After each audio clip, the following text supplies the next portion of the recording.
Greetings, fellow dungeon delvers, and welcome to Dorans and Dragons, where we work together to come up with Dungeons and Dragons 5th edition builds for your favorite League of Legends champions.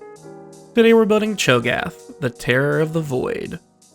Now normally I'd spew off a couple paragraphs of lore about Cho to you, but he doesn't really have much out there.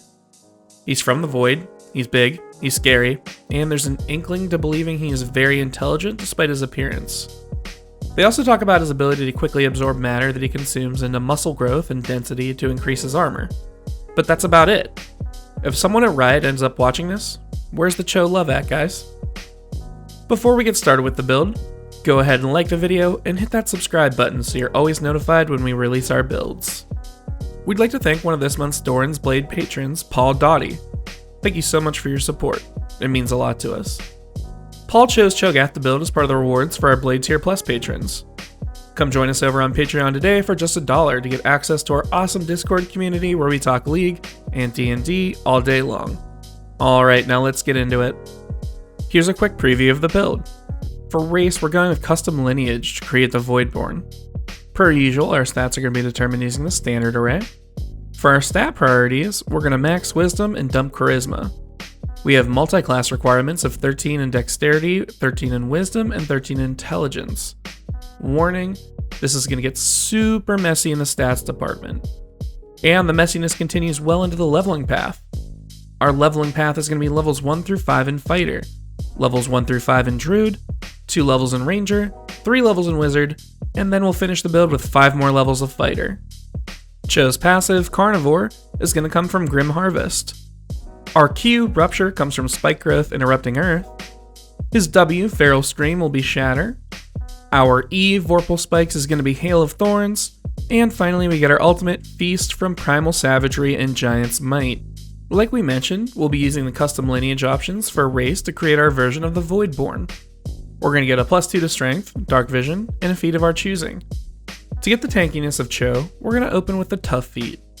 This is going to give us 2 additional hit points per level, meaning we'll have 40 extra HP by max level. For background, we went with the Gruul Anarch to complement Cho's time in the ruins of Acathia. It's going to give us proficiency in athletics and animal handling, although most of your animal handling is tossing them into your mouth. We'll also get the Rubble Belt Refuge feature. This is like the Wanderer feat, giving you familiarity with uncivilized spaces and the ability to find food and water for your party in those areas.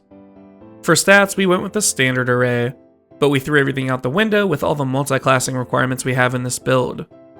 Forgive me for the stat allocations I'm about to provide. I'm not even going to give justifications, because I have none besides the multi-classing. We're starting off with a 15 in Wisdom, then a 14 in Dexterity, Intelligence after that at a 13. After that we'll take 12 in our Constitution, we'll have an average Strength, except for our racial bonus bumping it up to 12, and then we'll dump our Charisma. I know this is bad. I know. Forgive me. But trust me, there is some fun things coming. Speaking of fun things, we're getting a blowgun. Why a blowgun, you ask? That would be telling, but you'll find out when we dip into Ranger. We'll also grab a suit of chainmail as our carapace. And I swear to God, if anyone goes down to the comments and says, "Druids don't wear metal armor," I will lose it. Alrighty, we're kicking off the build with some levels in Fighter. Fighters have a D10 hit die and give us proficiency with all armors, all weapons, and shields. We're also going to pick up some skill proficiencies in Intimidation and Survival for the Terror and Terror of the Void. For our fighting style, we're going with Unarmed Fighting to give ourselves 1d8 bludgeoning strike since we're not wearing a shield or using any weapons. Our last level 1 feature is going to be Second Wind, which, if you use it after you kill a creature, can be another version of our passive. As a bonus action, you heal yourself for 1d10 plus your fighter level. And hey, a standard reminder to use this before you spend any hit die on a short rest. Second level fighters gain Action Surge. It's one of the best features in the game because it lets you push yourself to take an additional action once per rest. This is going to let us emulate our Q later on by letting us cast 2 leveled spells in a turn. Level 3 fighters choose their martial archetype. We need to get bigger, tougher, and stronger, so we're going with Rune Knight. Rune Knight is going to give us the Rune Carver feature and the Giant's Might ability. Rune Carver is going to let us imbue runes into our weapons and armor to give us a passive bonus and a once per rest active ability. The 2 runes we're going to talk about are the Frost Rune and the Hill Rune. Frost Rune's passive ability gives you advantage on animal handling and intimidation checks, meaning our terror just got that much more terror-y. Our active with the Frost Rune is going to pump our strength and constitution, giving us a +2 to all checks and save with those two abilities. The Hill Rune's passive ability is going to spit on the already spat upon poison damage type by giving us resistance to it and advantage on saves against being poisoned in the first place. The Hill Rune's active ability is going to give us the defensive capabilities of the Barbarian's Rage by giving us resistance to bludgeoning, piercing, and slashing damage for a minute. 4th level fighters gain the first ability score improvement of the build. As always, we're going to break down all of the choices we made here so you can pick and choose along the way.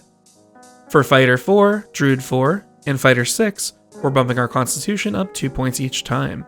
We need to make up for the abysmal stat dependencies from earlier. And for Fighter 8, we'll round off our Wisdom and Intelligence with a point each to improve our spell saves and attack rolls. Level 5 fighters gain extra attack, which is a great power bump for martial classes, letting us attack twice instead of once per attack action. And this makes it a great time to start our multiclassing journey. And starting that journey, we're going to hop over to Druid for several levels.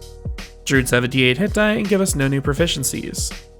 We will learn the Druidic language though, giving us a way to communicate that only our fellow Druids will be able to understand.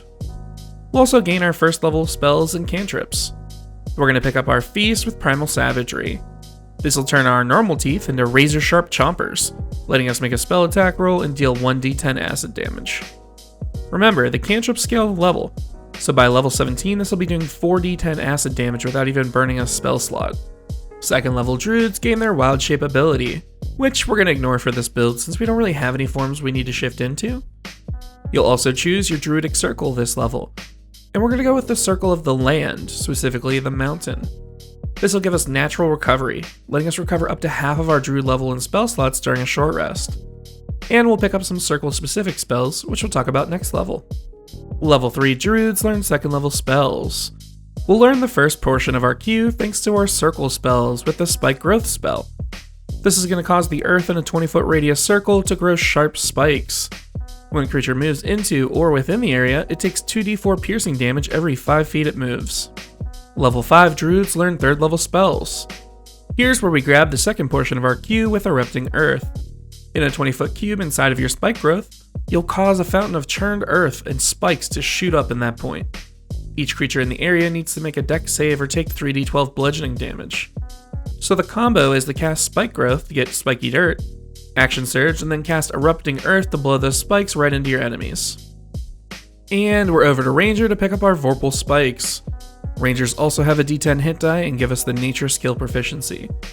We're going to leverage Tasha's version of the Ranger to get Deft Explorer and Favored Foe. Deft Explorer is going to let us gain expertise in our athletics, and Favored Foe will let you mark a creature when you hit them with an attack roll, giving you the ability to add 1d4 damage to your marked creature once per turn. 2nd level Rangers gain their spellcasting ability. We're going to use our Blowgun to cast the Hail of Thorns ability. I bet you forgot about that Blowgun, but I didn't. The next time you hit a creature with a ranged weapon attack, this spell creates a rain of thorns that sprouts from your ammunition. The target and each creature within 5 feet has to make a dex save or take 1d10 piercing damage. Please tell me a more perfect version of Vorpal Spikes. I'll wait. And our other feature is going to be a fighting style to choose from. We're going to take defense to buff our Chainmail Carapace with +1 AC. Alrighty, now we're on to our final multi-class to pick up our passive and our W with levels in Wizard. Wizards have a D6 hit die, gross, and give us no new proficiencies. About the only thing we get of relevance this level is Arcane Recovery, which is just like Natural Recovery except swap out Druid levels for Wizard levels. 2nd level Wizards choose their Arcane Tradition, which is just fancy words for magical school to focus their studies on. We're going to go with School of Necromancy to give us our passive, Carnivore. First, we'll get Necromancy Savant, which will make it cheaper and easier for us to copy necromancy spells into our spellbook. Then we'll get Grim Harvest, which is really what we're after here. Anytime you kill a creature with a spell of 1st level or higher, you regain hit points equal to twice the spell's level, or 3 times if it's a necromancy spell. Level 3 Wizards gain 2nd level spells. We're going to get another ultimate size increase with the Enlarge Reduce spell. Enlarge is going to let us double our size in all dimensions. Make sure you use this after you Giant Smite to make you from large to huge. This is going to give us advantage on strength checks and saves and be intimidating AF. Shatter is going to give us our Feral Scream. You create a sudden boom or tearing scream and force a con save on all creatures within a 10-foot radius sphere. If they fail, they take 3d8 thunder damage. Remember, you're sticking it to the Brackern by giving them automatic disadvantage on the save. And we'll head back over to Fighter now to get some nice little features to finish off the build. Level 7 Rune Knights gain the Runic Shield ability, allowing you to burn your reaction when an ally is hit to force the attack to re-roll the die and use the new roll. Level 9 Fighters gain Indomitable, which is perfect for Cho because he's going to need a second chance or two to make those dex saves at his size.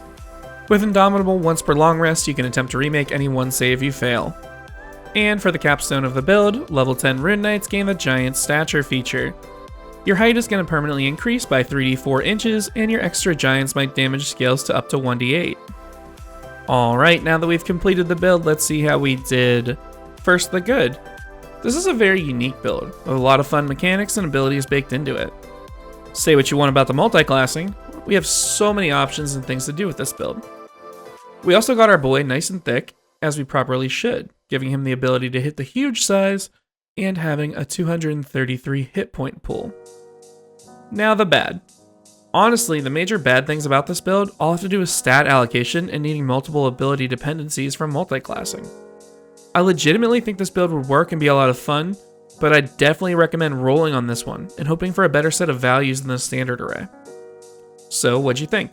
I've included a link to this build via D&D Beyond in the description below, as well as Amazon links to the books used in this build. If you enjoy this type of content, please consider supporting us on Patreon. We have a few awesome rewards, and you get access to our great Discord community. We plan on churning one League Champion build every week. Thanks for watching, and hopefully we'll catch you on the Rift, or in the Forgotten Realms.